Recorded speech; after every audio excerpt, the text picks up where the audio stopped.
ताली बजा कर करके अभिनंदन करें। भाई नरेंद्र मोदी जिंदाबाद, भाई नरेंद्र मोदी जिंदाबाद। अब हम लोग के पास समय का अभाव है। कम समय को देखते हुए हम अपने नेता का अभिनंदन समारोह कर रहे हैं। मैं सबसे पहले अपने बिहार प्रदेश के प्रभारी भूपेंद्र यादव जी से आग्रह करता हूं कि हमारे नेता माननीय प्रधानमंत्री नरेंद्र मोदी जी का पुष्प गुच्छ देकर के स्वागत करें। अब हमारे बीच सैयद शाहनवाज हुसैन जो हम लोग के नेता हैं, हमारे माननीय प्रधानमंत्री जी का अभिनंदन करेंगे। हमारे बीच हमारे नेता उपेंद्र कुशवाहा जी पुष्प गुच्छ देकर के हमारे नेता का अभिनंदन करेंगे। हमारे बीच कैलाश विजयवर्गीय साहब हमारे नेता का अभिनंदन करेंगे। हमारे बीच दिलीप जायसवाल जी अभिनंदन करेंगे। हमारे गिरीश संदीप जी संघी जी हमारे नेता का अभिनंदन करेंगे। हाँ भाग ले। अब मैं अररिया जिला के जिला अध्यक्ष चंद्रशेखर सिंह बब्बन जी से निवेदन करूंगा कि पुष्प गुच्छ देकर स्वागत करें। आदरणीय थावरचंद गहलोत जी से निवेदन होगा कि प्रधानमंत्री जी का पुष्प गुच्छ देकर स्वागत करें।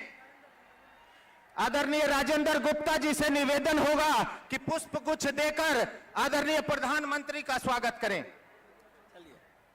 अब हमारे नेता जिनको सुनने के लिए आप 2-3 घंटों से इंतजार कर रहे हैं, अब सीधा आप लोग को संबोधित करेंगे। नरेंद्र मोदी जिंदाबाद, प्रधानमंत्री जिंदाबाद, भाई नरेंद्र मोदी जिंदाबाद। अब हमारे प्रधानमंत्री जी इस अपार जनसमूह को संबोधित करेंगे।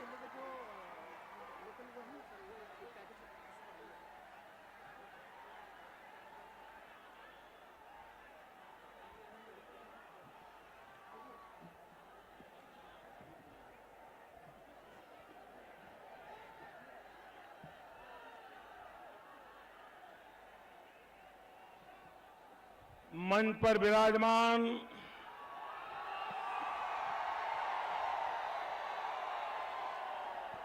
भारतीय जनता पार्टी के वरिष्ठ नेता श्रीमान भूपेंद्र यादव जी, मंत्री परिषद में मेरे साथी, बिहार का गौरव श्रीमान उपेंद्र कुशवाहा जी, मंत्री परिषद के मेरे साथी श्री थावरचंद जी गहलोत, श्री दिलीप जायसवाल, शाहनवाज हुसैन, श्री राजेंद्र गुप्ता,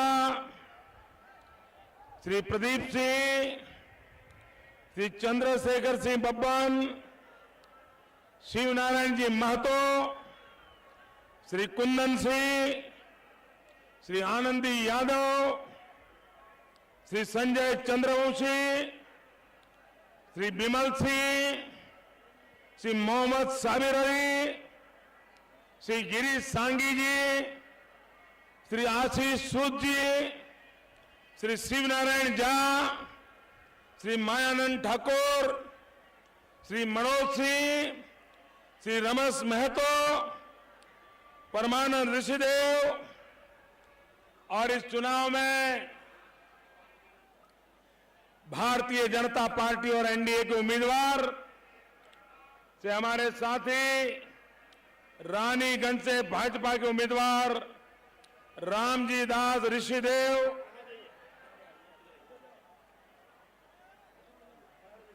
सिक्टी से भाजपा के उम्मीदवार विजय मंडल जी, अररिया से एलजेपी के उम्मीदवार थी अजय झा, नरपतगंज से भाजपा के उम्मीदवार जनार्दन यादव, जोकीहाट से हम की उम्मीदवार श्रीमती जेबा खातून, फारबिसगंज से भाजपा उम्मीदवार मंचन केसरी,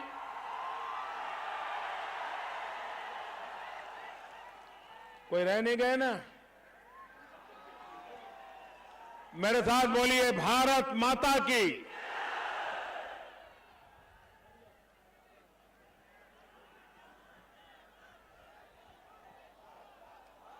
फारबिसगंज के ई पावन भूमि के नमन करे छी।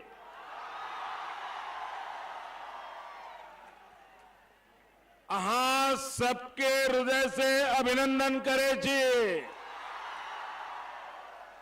स्वागत करे छी।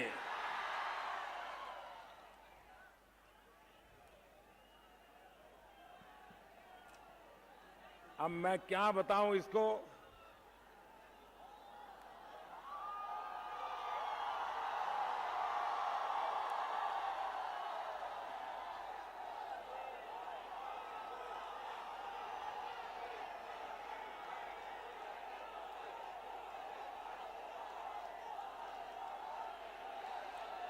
हमने लोकसभा के चुनाव में भी यहीं पर सभा को संबोधित किया था, लेकिन इतने लोग आए थे ऐसे कोने में, और आज जहां भी देखो लोग ही लोग हैं।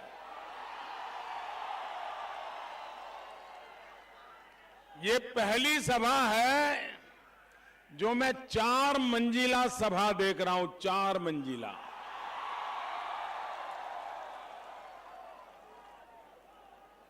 यहां तो है, लेकिन उस पुलिया पर, उसके बाद ट्रक के ऊपर,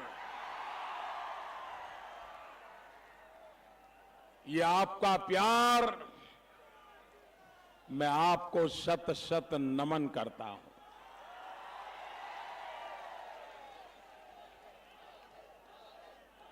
भाइयों बहनों, ये प्यार मेरी जिम्मेवारी और बढ़ा देता है।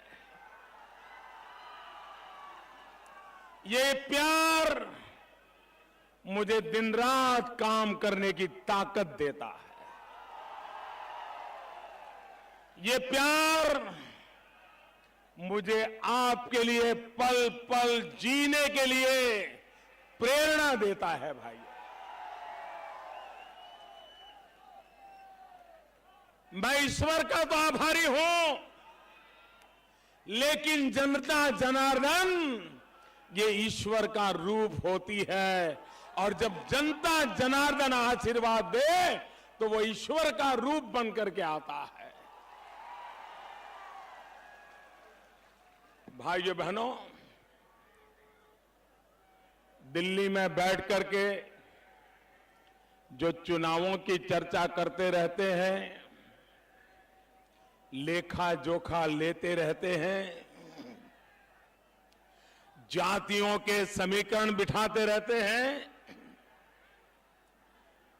2010 में ऐसा हुआ था, 2005 में ऐसा हुआ था, 2014 में ऐसा हुआ था, इसलिए 15 में ऐसा होगा। ये जितने समीकरण लगाते हैं, जितने जोड़ तोड़ करते हैं, ये 2015 का चुनाव सारे पॉलिटिकल पंडितों को गलत कर देगा। और ये चुनाव, मैं देशवासियों को प्रार्थना करता हूं, मैं देशवासियों को आग्रह करता हूं कि बिहार के चुनाव को गौर से देखिए, गौर से देखिए। इसलिए गौर से देखना है, इसलिए नहीं कि प्रचार अभियान कैसा चल रहा है, कौन क्या बोल रहा है, इसलिए नहीं, इसलिए बिहार का चुनाव याद रहेगा कि बिहार का चुनाव हिंदुस्तान की चुनावी दुनिया का टर्निंग पॉइंट है, टर्निंग पॉइंट।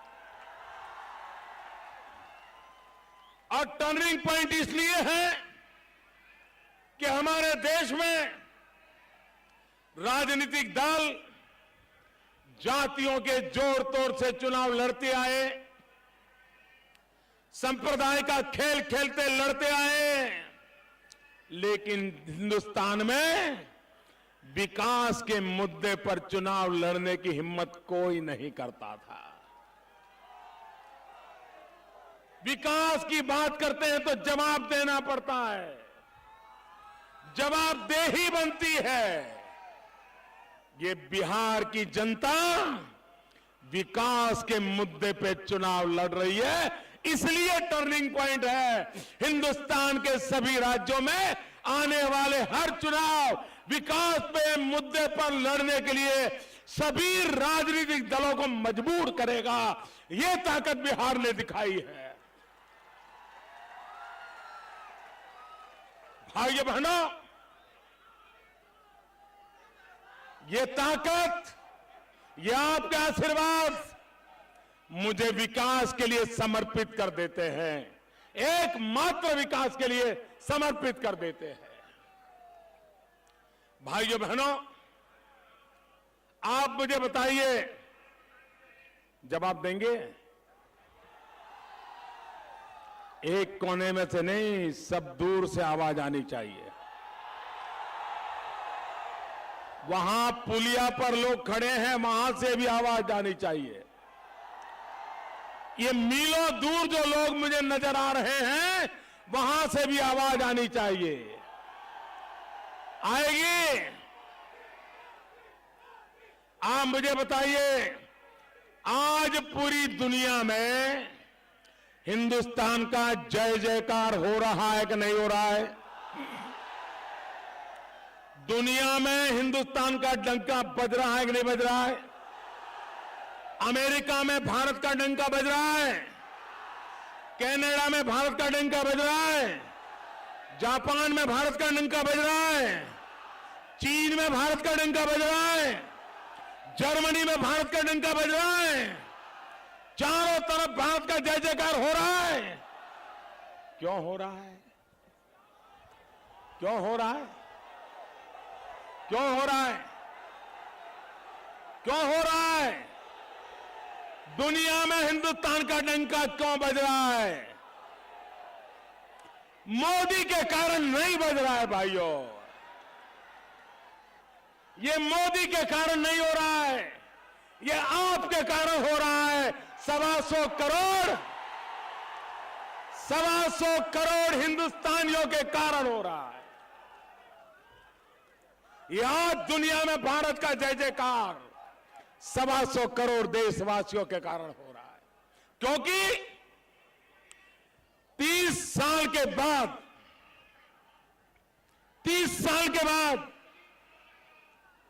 देश की जनता ने दिल्ली में पूर्ण बहुमत वाली सरकार बनाई। अगर बिहार के लोगों ने मेरी मदद न की होती तो दिल्ली में पूर्ण बहुमत वाली सरकार नहीं बनती। 2/3 बहुमत से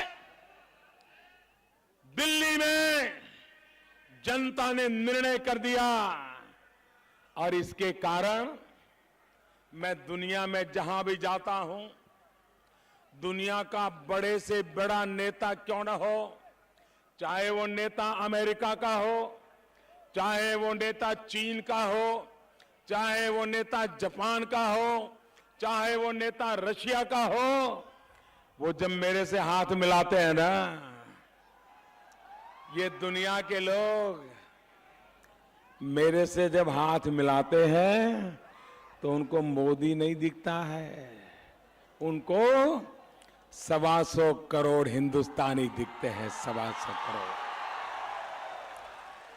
ये 125 करोड़ हिंदुस्तानियों की ताकत है कि आज दुनिया भारत का लोहा मानने लगा है।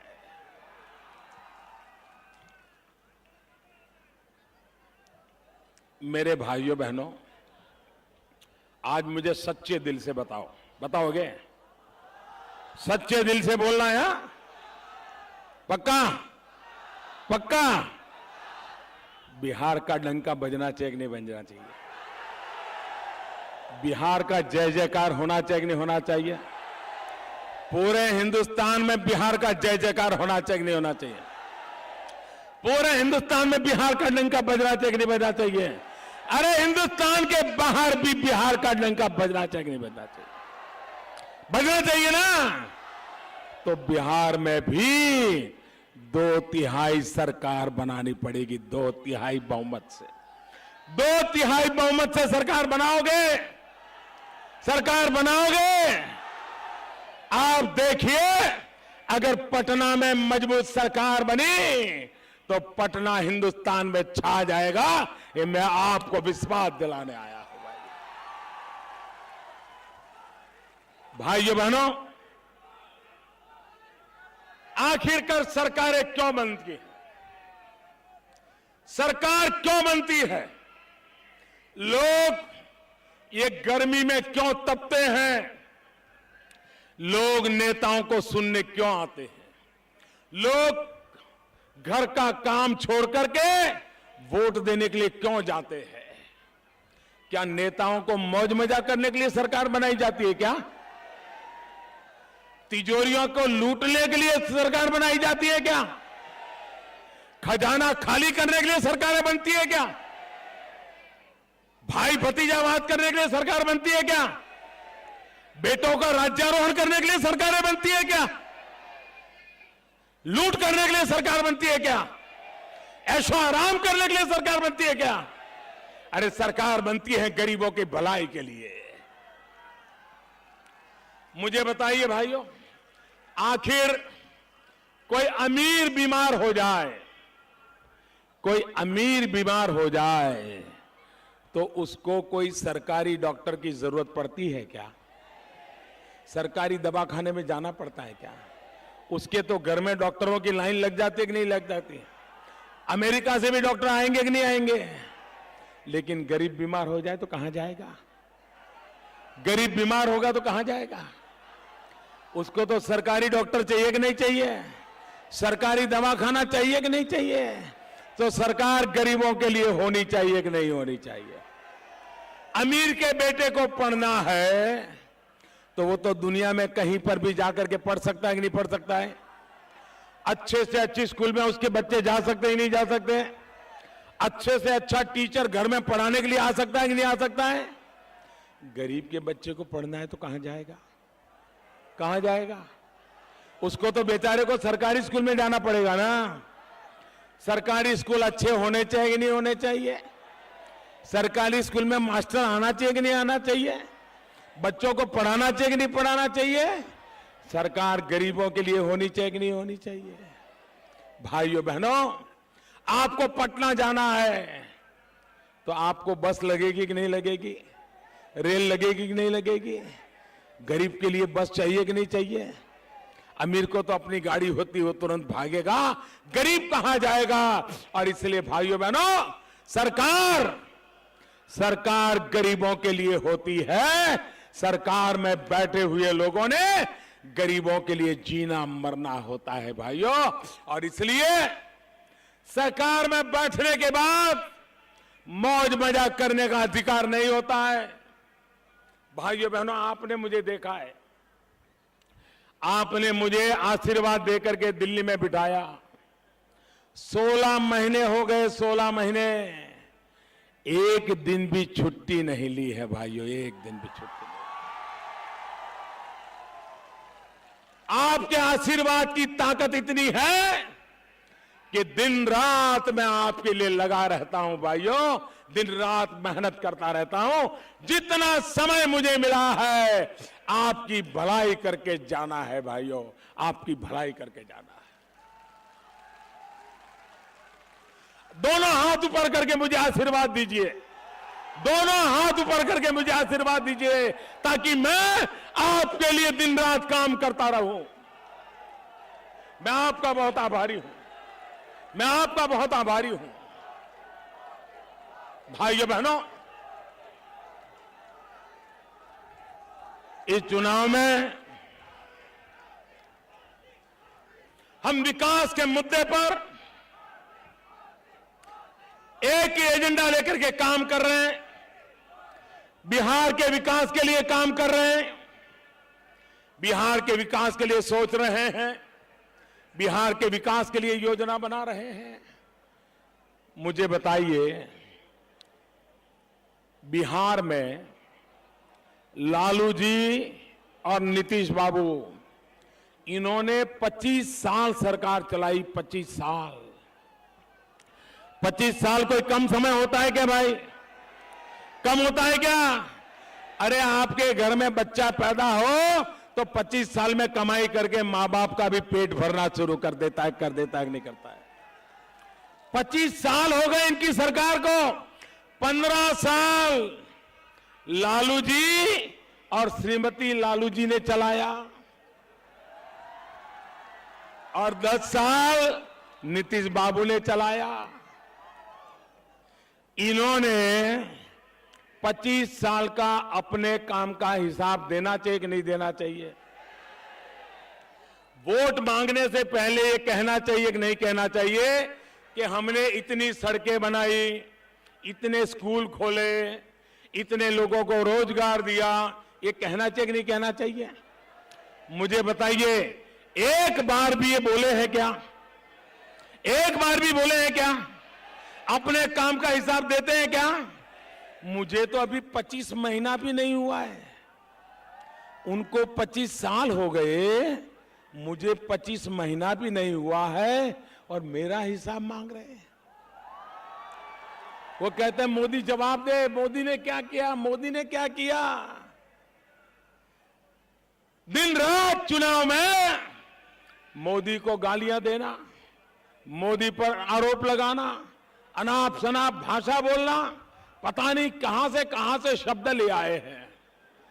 मुझे तो लोगों को पूछना पड़ता है, भाई ये गाली का अर्थ क्या होता है? क्या हमने तो कभी सुनी नहीं थी। ऐसी गालियां मैन्युफैक्चरिंग चलती है यहां पर। लालू जी नीतीश जी की जोड़ी रोज यही काम करती है। लालू जी नीतीश बाबू, कान खोल करके सुन लो और आंखें हैं। अगर अहंकार के कारण आंखों में अंधेरा नहीं छाया है तो ये जरा नजारा देख लो, ये जरा नजारा देख लो। आपका अहंकार आपको ये दिखाई नहीं देता है, आपका अहंकार आपको दिखाई नहीं देता है। ये अहंकार के कारण ये नजारा आप देख नहीं पाते हैं भाइयों बहनों। लेकिन लालू जी, नीतीश बाबू, कान खोल करके सुन लो। आप जितना कीचड़ उछालोगे कमल उतना ही ज्यादा खिलने वाला है। 4 चरण का मतदान पूरा हुआ है। मैं विश्वास से कहता हूं, बिहार के अंदर भारतीय जनता पार्टी एनडीए की 2/3 बहुमत से सरकार बनना तय है भाइयों। 8 तारीख को दिवाली मनाओगे कि नहीं मनाओगे? 8 तारीख को दिवाली मनाओगे कि नहीं मनाओगे?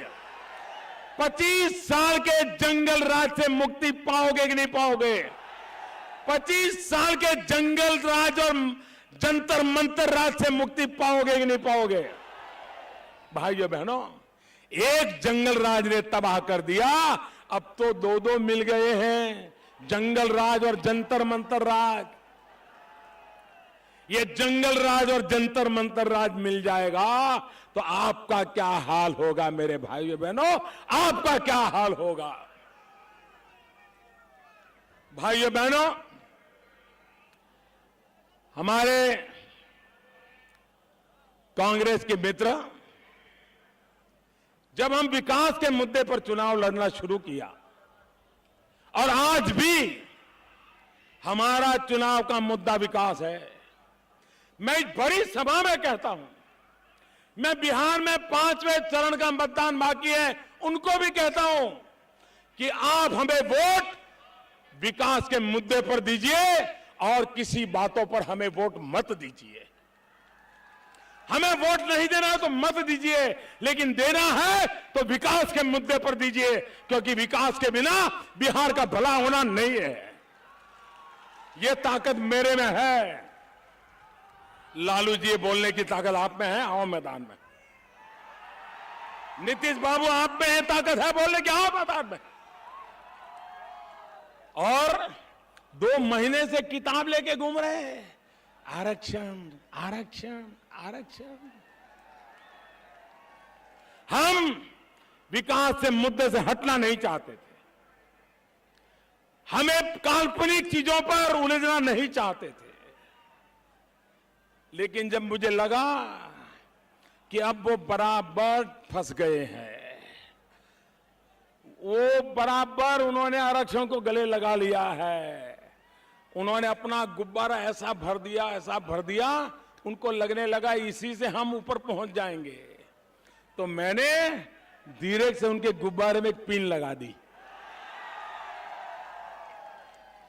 और वो ऐसे गिरे, पिछले 1 हफ्ते से उनको चैन नहीं आ रहा है, क्या करे, मोदी को जवाब क्या दे। तिल मिला रहे और संप्रदाय, कम्युनल, सेक्युलरिज्म, वही गीत गा रहे हैं। मैंने उनको सवाल पूछा, लालू जी, नीतीश बाबू, सबूत के साथ सवाल पूछा है। आपने कहा था, आपने खुद ने कहा था, आरक्षण पर पुनर्विचार होना चाहिए, दलितों को मिल रहे आरक्षण पर पुनर्विचार होना चाहिए, आदिवासियों पर मिल रहा आरक्षण पर पुनर्विचार चाहिए, पिछड़ों को मिल रहे आरक्षण पर पुनर्विचार होना चाहिए। ये आपने बोला था नीतीश जी, लालू जी, और आपकी इच्छा थी। बाबा साहब आंबेडकर ने जिसका विरोध किया, संविधान सभा ने जिसका विरोध किया कि भारत में संप्रदाय के आधार पर आरक्षण नहीं दिया जा सकता, और संविधान सभा में कोई भाजपा वाला नहीं था, हमारा तो जन्म भी नहीं हुआ था उस समय।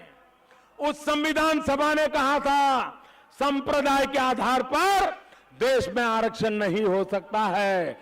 लालू जी, नीतीश बाबू, आपने ढोल पीटा था कि संप्रदाय के आधार पर आरक्षण दिया जाए, दलितों से ले लो, आदिवासियों से ले लो, पिछड़ों से ले लो, अति पिछड़ों से ले लो और उनको दे दो। और जब मैंने सवाल उठाया तो आपका चेहरा इतना हो गया, जवाब देता नहीं बनता है, रो रहे हैं। आप ही के शस्त्र से आपको हमने पीटा है, आप ही के शस्त्र से, आप ही के झूठ से आपका जवाब मांगा है। मूर्ख बना रहे हो बिहार के लोगों को, पिछड़ों को मूर्ख बना रहे हो, आदिवासियों को मूर्ख बना रहे हो, दलितों को मूर्ख बना रहे हो। जवाब दो, हिम्मत हो तो जवाब दो। मेरे पास सबूत है, पार्लियामेंट में बोले हो आप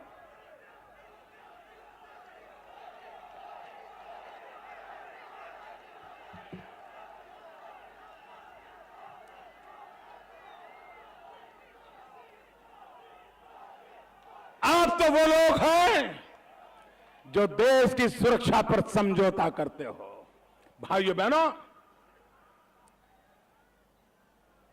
आप मुख्यमंत्री हो,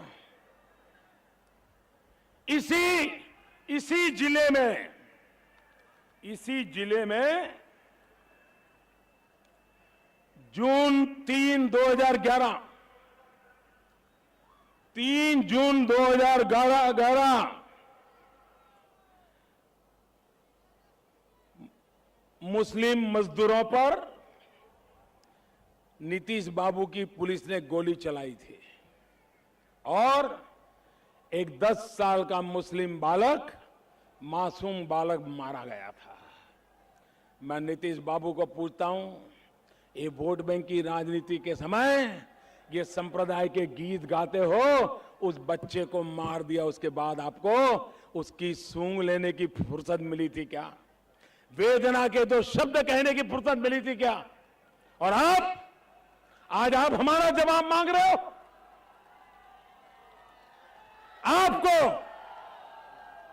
चुनाव जीतते समय सब याद आता है।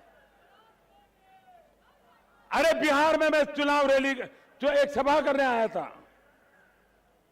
गांधी मैदान में बड़ा विशाल कार्यक्रम था और वहां पर बम धमाके हुए, निर्दोष लोग मारे गए, लेकिन नीतीश बाबू आपको पीड़ा नहीं हुई, आपकी आंखों से आंसू नहीं बसे।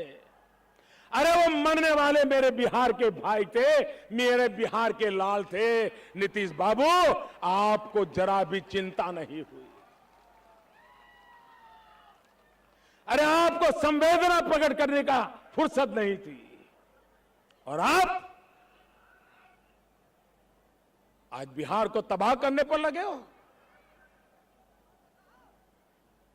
और उस दिन बम बंदूक के बीच बिहार का गांधी मैदान रक्त रंजित हो चुका था। हमने धैर्य नहीं खोया था, बड़ी स्वस्थता के साथ कहा था, जिम्मेवारी के साथ कहा था कि मेरे मुसलमान भाई, आप तय करिए कि आपको हिंदू के खिलाफ लड़ना है कि गरीबी के खिलाफ लड़ना है। मैंने हिंदू को पूछा था कि आपको मुसलमान के खिलाफ लड़ना है कि गरीबी के खिलाफ लड़ना है। जहां बम धमाके चल रहे थे वहां ये कहने की मेरी हिम्मत थी और मैंने कहा था हिंदुस्तान का भला तब होगा जब हिंदू मुसलमान से नहीं लड़ेगा, मुसलमान हिंदू से नहीं लड़ेगा, लेकिन हिंदू और मुसलमान दोनों मिलकर के गरीबी के खिलाफ लड़ाई लड़ेंगे, तब जाकर के भला होगा। भाइयों बहनों, ये मंत्र लेकर के हम चले हैं। भाइयों बहनों, मेरा विकास का रास्ता है। आप मुझे बताइए, ये हमें कहते हैं कि मोदी जी बाहरी है, बाहरी। क्यों भाई हम बाहरी हैं? मैं बाहरी हूं क्या? आपने मुझे वोट न दिया होता तो मैं प्रधानमंत्री बन सकता था क्या? बिहार ने मुझे आशीर्वाद न दिया होता तो मैं दिल्ली में बैठ सकता था क्या? आपका था इसलिए आपने प्यार किया ना, आपका था इसलिए आपने आशीर्वाद दिया ना, आपका था इसलिए आपने बिठाया ना। मैं दिल्ली में रहता हूं इसलिए बाहरी हो गया। मैंने उनको सवाल पूछा 3-4 दिन पहले। मैंने पूछा, नीतीश बाबू, मैं दिल्ली में रहता हूं इसलिए आप कहते हो मैं बाहरी हूं। अमित शाह दिल्ली में रहते हैं इसलिए आप कहते हो बाहरी हो। मैं जरा पूछना चाहता हूं, सोनिया जी के लिए आप क्या कहोगे? उनको बाहरी कहोगे कि बिहारी कहोगे? और जब मैं ऐसे सवाल पूछता हूं ना तो उनकी नींद उड़ जाती है, रात भर सोचते रहते हैं। दिल्ली में उनके दरबारियों को फोन करते हैं, यार कुछ बताओ मोदी जी को जवाब क्या दूं। वो कहते हैं जरा कुछ निकालो यार, मोदी जी को एक चाटा दिल्ली से मारो, मैं तो यहां कुछ नहीं कर सकता हूं, कुछ करो उधर। ये क्या कर रहे हो? नीतीश बाबू, आपके हर झूठ को मैंने ललकारा है, आपके हर झूठ को ललकारा है और फिर आप भाग गए हो। लालू जी आप भी भाग जाते हो, जवाब देने की ताकत नहीं होती आप में। भाइयों बहनों, देश की सुरक्षा के साथ राजनीति नहीं चल सकती है।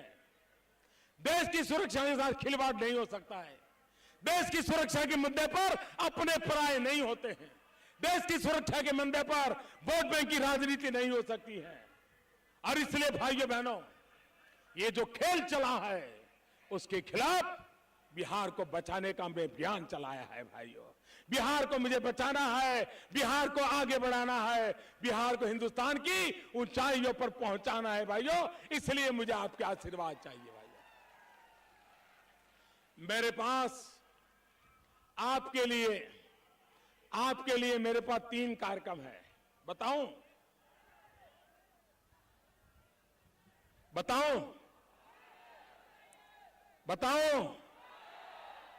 आप भी मेरे साथ बोलेंगे? मेरा पहला कार्यक्रम है, आप लोगों के लिए है। बिहार की जनता के लिए है।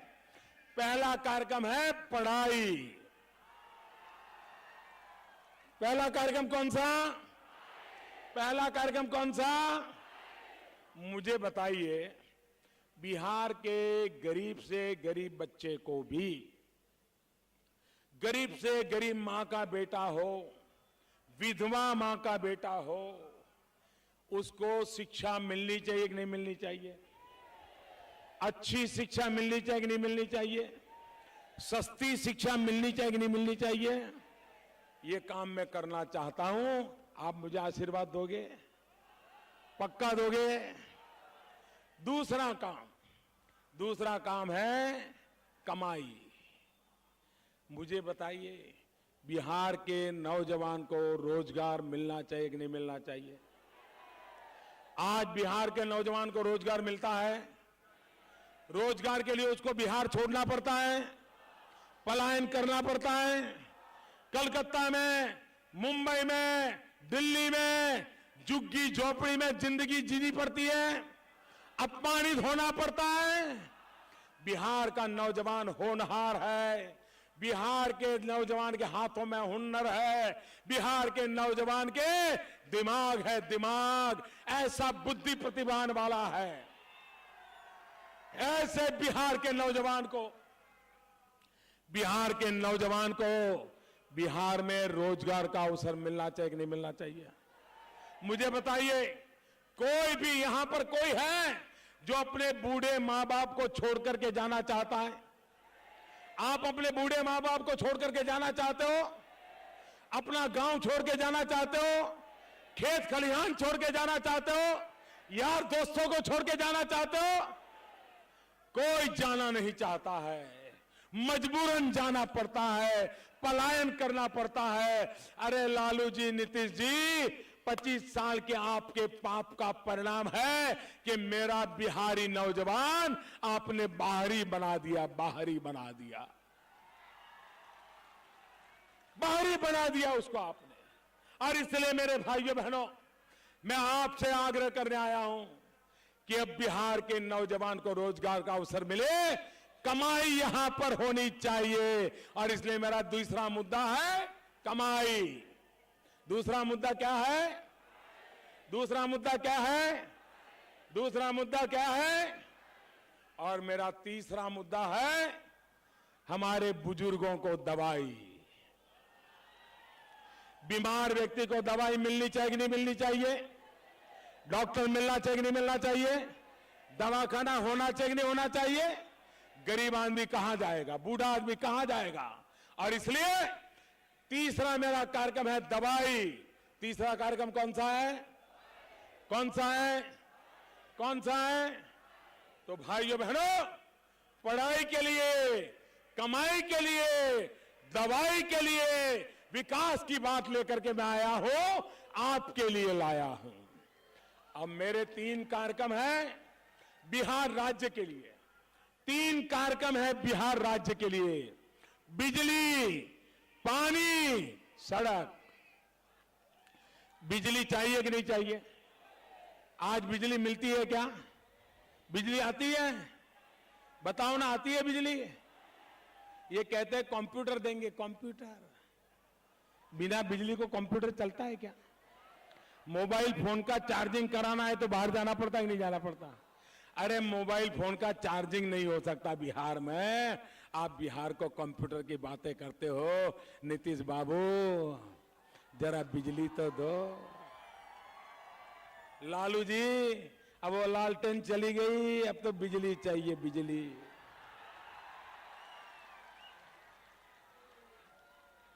अंधेरे में रहना है क्या? अंधेरे में रहना है क्या? लालटेन से गुजारा करना है क्या?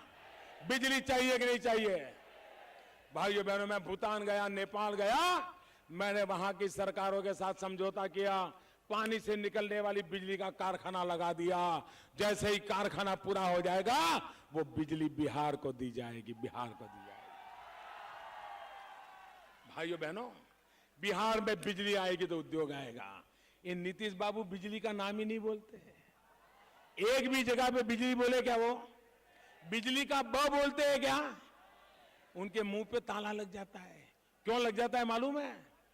क्योंकि 2010 में चुनाव में नीतीश बाबू ने गांव-गांव जाकर के कहा था कि 2015 तक मैं बिजली पहुंचाऊंगा, और अगर आपके घर में बिजली नहीं आती है तो मैं वोट मांगने के लिए नहीं आऊंगा।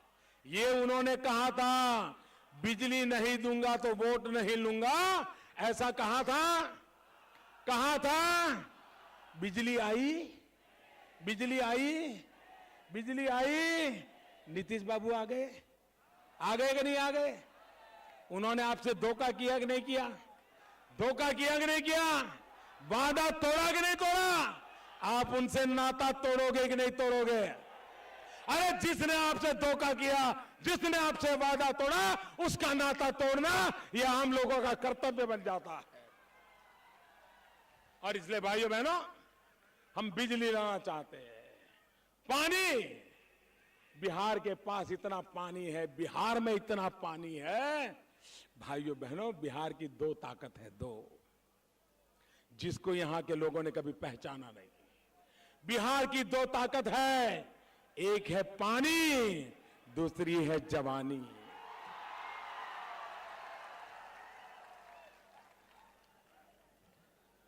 बिहार का पानी, बिहार का जवानी, अगर ये बिहार के काम आ जाए तो हिंदुस्तान का भाग्य बदल सकते हैं ये लोग। और इसलिए मुझे पानी पहुंचाना है, पीने का पानी पहुंचाना है, खेत में पानी पहुंचाना है, और मेरे किसान को अगर पानी मिल जाए तो मिट्टी में से सोना पैदा कर देता है, सोना पैदा कर देता है। भाइयों बहनों, मेरा तीसरा कार्यक्रम है सड़क। आज के जमाने में सड़क के बिना चलेगा क्या? सड़क का जाल होना चाहिए कि नहीं होना चाहिए? गांव-गांव सड़क होनी चाहिए कि नहीं होनी चाहिए? अच्छी सड़क होनी चाहिए कि नहीं होनी चाहिए? और इसलिए बिजली, पानी और सड़क, ये राज्य के लिए, पढ़ाई, कमाई और दवाई, ये आपके लिए, और इसके लिए मैं आपके पास वोट मांगने के लिए आया हूं। भाइयों बहनों, हमारे देश को करप्शन दिमक की तरह लगा है कि नहीं लगा है? दिमक अच्छे से अच्छे घर को भी तबाह कर देती कि नहीं कर देती? अच्छे से अच्छा मकान बर्बाद हो जाता कि नहीं हो जाता है? आपने बढ़िया से बढ़िया कपड़े रखे हो और दिमक लग जाए तो एक रात में कपड़े खत्म हो जाते कि नहीं हो जाते?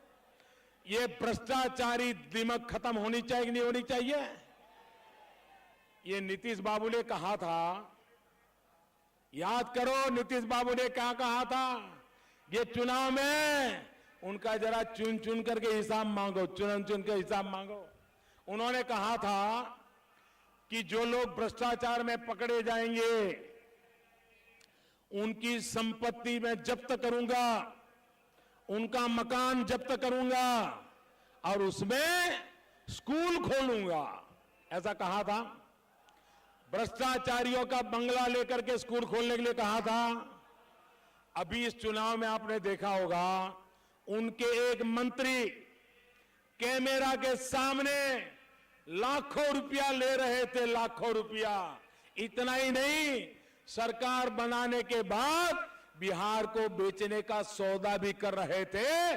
अगर हमारी सरकार बनी तो ये कर देंगे, 25 लाख और भेज देना, ये खेल चल रहा था। मैं जरा नीतीश बाबू को पूछना चाहता हूं, आपने वादा किया था कि आप भ्रष्टाचारियों का मकान जब्त करके स्कूल खोलेंगे। ये आपके मंत्री कैमरा के सामने रुपये लेते पकड़े गए, उनका मकान जब्त किया क्या? उसके मकान में स्कूल खोला क्या? नीतीश बाबू, लोगों की आंख में क्यों धूल झोंकते हो? नीतीश बाबू, ये ईमानदारी का ढोंग क्यों करते हो? क्यों करते हो आप? अरे हिम्मत है तो करो ना। अरे लालू जी को तो अदालत ने सजा भी कर दी भ्रष्टाचार में। सजा की है कि नहीं की है? भ्रष्टाचार में सजा की है कि नहीं की है?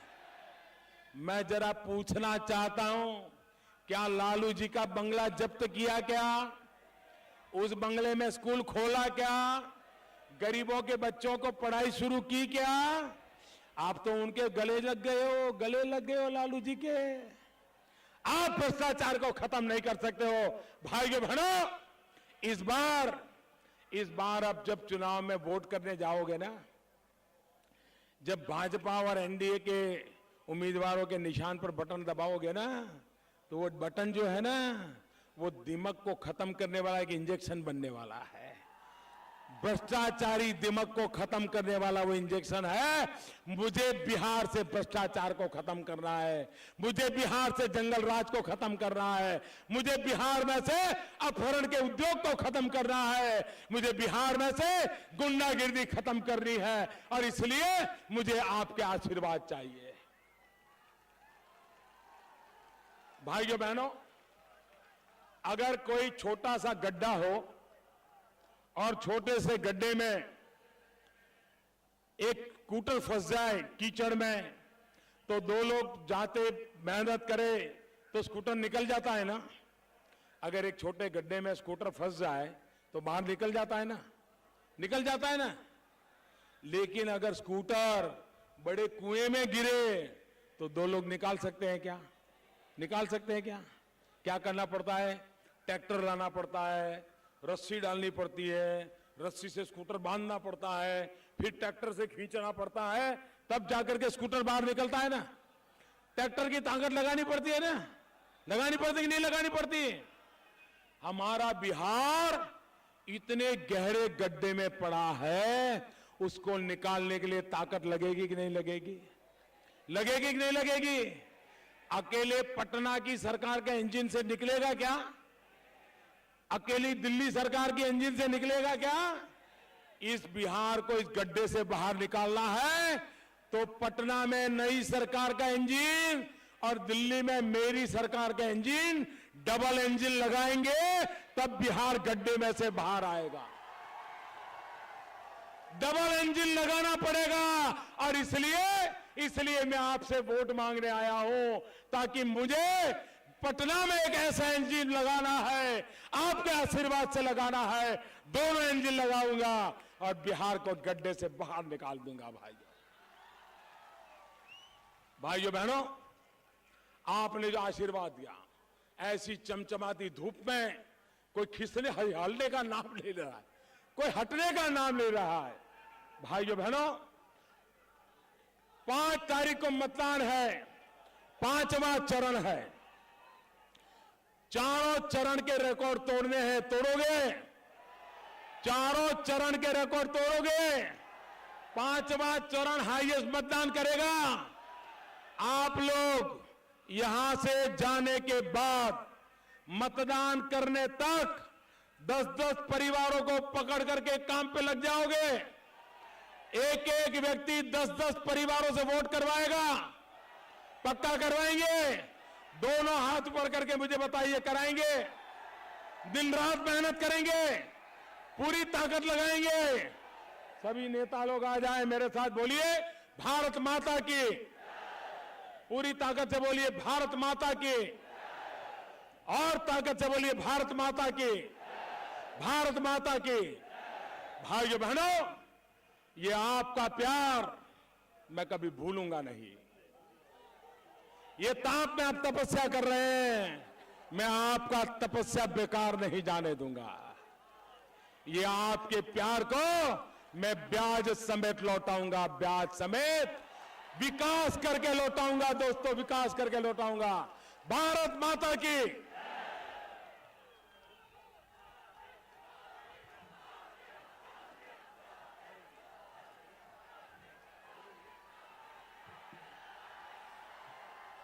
अब आपने अपने महान नेता का उद्बोधन सुना, उनका जो मार्गदर्शन प्राप्त हुआ, उस मार्गदर्शन को यहां से संजो करके ले जाएंगे और पुनः नरेंद्र मोदी जिंदाबाद, एनडीए गठबंधन जिंदाबाद। हो गया। आप सभी लोगों को बहुत बहुत धन्यवाद। इतनी कड़ी धूप में भी लाखों की संख्या में यहां आए और माननीय लोकप्रिय प्रधानमंत्री का भाषण सुने, इसके लिए धन्यवाद। और अब आप धीरे धीरे यहां से अपने घर की ओर प्रस्थान करेंगे। अब 5 तारीख को कमल फूल छाप पर बटन दबाकर भारतीय जनता पार्टी और एनडीए की सरकार बनाएंगे। बहुत बहुत धन्यवाद। जय हिंद, जय भारत।